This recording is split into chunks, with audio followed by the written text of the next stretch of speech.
Why did the family channel 8 Passengers end? During the last decade, family channels on YouTube have grown exponentially. It's something that many families have desired and tried, but only a few have gained popularity, remained intact, and withstood the test of time. One thing that attracted many families to invest in creating family channels was that they could do it in the comfort of their own homes and on their own time. As their viewers increased, so did their fame and money. They had even made this their primary source of income because they got to earn revenues from their videos. They were not only millionaires, but they also became celebrities overnight. At first, these family channels only center their content around the lives of adults, and you rarely get to see the children. However, as they became more and more popular, they quickly took a U-turn with their content. They knew that children are always a big hit when it comes to viral videos, so they made sure that they became the stars of their family channels. Their children had become the fundamental part. Most of their clickbait titles were about their personal and private moments. One channel that has pushed the limits and is guilty of oversharing is 8 Passengers. This YouTube channel, which had 2.5 million subscribers, followed the daily lives and dramas of the 8 members of the Franke family. It was run and handled by the parents Kevin and Ruby, along with their 6 children, Shari, Chad, Abby, Julie, Russell, and Eve.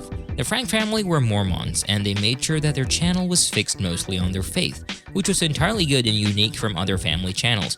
But brace yourselves for an explosive revelation on what truly happened inside the household of 8 Passengers. The family posted their first video on YouTube in 2015. Their first video was the gender reveal of their youngest, Eve, and after just a few months, their video "The Baby Climbs Out of a Crib" had reached 2 million views. This was an impressive effort, given the fact that they created it like a sort of a home video, unscripted, unpretentious, and honest. But as they posted more and more videos, their content seemed staged and planned, and they were centered mostly on their children. Their video titles were about the children's supposed private moments. Titles like Shari's first date, diagnosing why Julie blinked so much, and more could easily attract viewers to click on their videos. They posted so many videos featuring their children's most private moments that should have been kept out of the public's eye. There was one video in particular that caused worry for their viewers. It was the video of their daughter Ruby, who was sick and that she was literally crawling just to get to her bed. They should have excluded this video because this was something that Ruby did not want to see for a few years. We've all been sick, and all we wanted was to be left alone and not recorded in our most vulnerable state for millions of people to see. This was the main reason so many people could not tolerate watching family channels, especially those who use their children as the main attraction. People pointed out that it's the responsibility of the parent to provide for the family, not the other way around. Their children are the reason they were earning so much. Imagine the pressure and stress these children had to endure to create great videos for subscribers and money, and family channels are earning so well. Viewers get to see them buying new cars or getting bigger houses. As the viewers closely followed the lives of the 8 Passengers, many noticed that Kevin and Ruby's punishment of their children was too harsh and extreme, just like what they did to Chad, their eldest son. Chad's phone was taken away from him for the entire summer. This sort of punishment might be normal for them as a consequence of bad behavior, but for many parents out there, it's not. Following that video, viewers noticed that Chad was not included in the family videos, and naturally, they were asking Kevin and Ruby where he was. As it turned out, Chad was in a wilderness camp. Viewers were surprised that they allowed Chad to go into that kind of camp. Many are aware that wilderness camps do not have the best reputation for handling children and teens. But maybe Chad's camp was way better because it was an expensive one. He entered the Anasazi Foundation Wilderness Therapy Program for 8 weeks or so. Both Kevin and Ruby explained the need for Chad to attend this camp, and as parents, they only wanted the best for him. But people started to share and comment about their personal experiences attending a camp. Some of them had struggled with PTSD and emotional trauma, and Chad's camp was no exception. Though the camp did receive many good reviews, there were also a significant number of negative comments. Obviously, Chad's parents meant well, but the family's viewers did not like the idea of sending Chad there. In 2020, Ruby posted a video of Chad. Chad shared that he had no bedroom for 6 months. He had been sleeping in a beanbag as a punishment for playing a prank on his younger brother. Certainly, this was not a nice way to treat his brother, but taking away his bedroom as a punishment was just way too harsh. Viewers felt sorry for Chad because he had been sleeping on the hard ground of the camp, and now, at home, he was also not sleeping comfortably. In the same video, Chad and his sister opened up about how they did not have any groups of friends because apparently they did not have phones to contact them and they had no idea where they lived. Viewers were alarmed and concerned that this was happening in their household. A petition was made and had over 17,000 signatures in support of investigating the family. They asked the CPS to step in and find out the truth. 8 passengers received a lot of hate and criticism from people who judged them for their parenting styles, so Kevin and Ruby took to Instagram to defend and explain their actions. They told their viewers that they always have the option to edit out parts of their videos that are not pleasant, but their children did not want to. Perhaps this was to remind their audience that they were just being real. They weren't anticipating the people's reaction and they understood why people were upset at them. Kevin explained that their punishments for their kids were what the professionals suggested to them. They admitted that when they started their family channel, there were tons of behavioral and emotional challenges. In order to manage and handle these issues well, they consulted mental health professionals to guide them in rearing their children and dealing with their behaviors. They clarified that the way they raise their kids is to teach them about consequences, encourage them, and reward them for good judgment. And this was not all. Ruby was also bombarded with lots of negative comments when she refused to bring her daughter's lunch to school. The poor girl forgot to bring her lunch, but mommy was not planning to rescue her, so Ruby's daughter survived the day with no food. A similar thing happened to Ruby's youngest son, and again, she did not drop any lunch for him. Ruby shared this incident with her viewers in her video, even saying that she hoped nobody would share their lunch with her kid so he could go hungry. This would make him realize that he should be more careful next time and not forget to bring his lunch. Ruby did have a point, but her son was only 6 years old at that time, and he was allowed to be careless because he was young. Ruby needed to accept that there were times when her young son or daughter would forget something in the morning. When Kevin and Ruby were called out, they explained that the children were fine and that when they got home, they would have a fulfilling meal.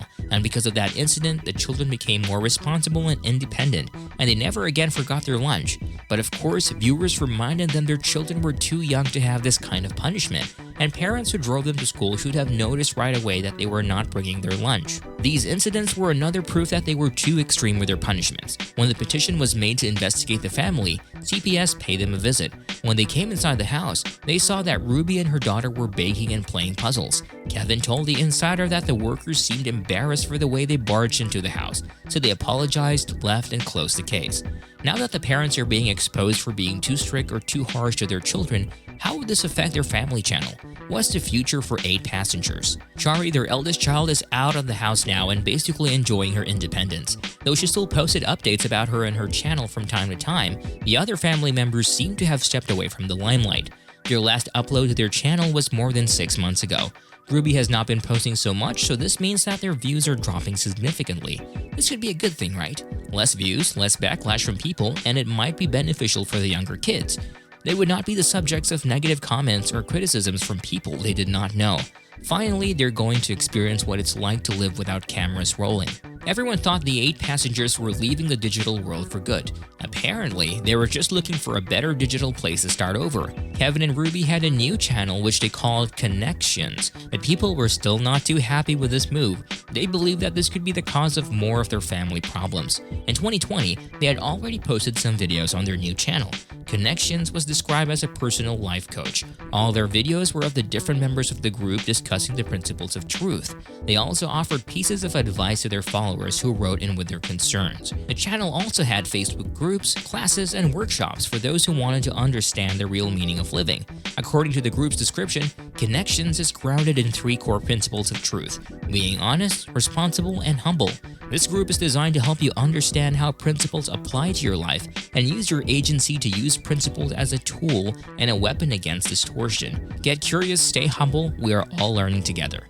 In all their videos, you would always hear those 3 core principles repeated over and over again. Ruby said that all of us have been surrounded by people who do not practice these principles. The first video in Connections was titled Christmas with No Presents, and just like its title suggests, the video was pretty devastating and heartbreaking. Kevin and Ruby decided that their younger children who were under 10 years old would not be getting any Christmas presents from Santa because they had not been good kids. The older children could get presents but not the younger siblings. This created an uproar on the internet because Christmas is all about children and presents. Kevin and Ruby shared that their younger kids would instead be getting the gift of love. Now this has irritated so many parents because the gift of love should not be given on Christmas days only. As parents, they should shower all their kids with the gift of love every single day. Some parents were confused and curious about the kind of misbehaving their kids did that had resulted in this extreme punishment. Kevin and Ruby also pointed out that giving material things as gifts to kids only promoted consumerism. People were laughing at the couple because they had been slaves to consumerism for the past few days. They used their kids to earn money through their home videos and to score paid partnerships with different brands. Another one of their videos that earned so much negativity was when Ruby went to her daughter's school and reprimanded the principal for allowing the students, including her daughter, to do a mob dance using Flo Rida's song Low. Ruby did not like that song because of its dirty lyrics, but the principal assured her that they were going to use the clean version of the song, but Ruby was not satisfied. So she ranted out in her video and broke down in tears because of disappointment and fear that the school was introducing her children to the world. This was clearly an exaggeration on Ruby's end. The school was supposed to teach children about the world and how it works, but it looked like Ruby's children was not ready to see the world. Kevin had even spoken in front of other parents about this in an assembly. Why would they take this issue too far? It's kind of embarrassing to have parents who do this, especially over a trivial matter. People were telling Ruby that she should learn how to adjust. The school was not going to change its decision just to accommodate Ruby's misguided worries. Others had suggested that they enroll their children in a private Mormon school. More people had discovered many unsettling details about connections. It looked like Ruby was giving advice and tips to people who were struggling with parenting and mental health issues. People were sure that Ruby was in no position to handle this kind of sensitive issue. She was willing to share her parenting style with other parents, but not to the point of imposing her own beliefs on them. She was accused of bringing more harm than good to families and other individuals. It's just sad that many parents would follow Ruby's words, and they could have detrimental effects on their children. People observed that the moment Kevin and Ruby became active in connections, they changed so much in terms of parenting. Before the 8 passengers, they seemed relaxed and living the kind of life their church taught them. Ruby once stated that she would never force her children to attend church and would happily accept her children regardless of their religious beliefs. But this completely changed because she's now demanding her kids attend church to give thanks for all the provisions. Her kids should abide by her rules without going to church every Sunday, and if they refuse, they're free to leave the house and be on their own. No one exactly knew what had happened to Ruby and why she had changed so much. Ruby's sister had posted a photo of the whole family, but Ruby was absent.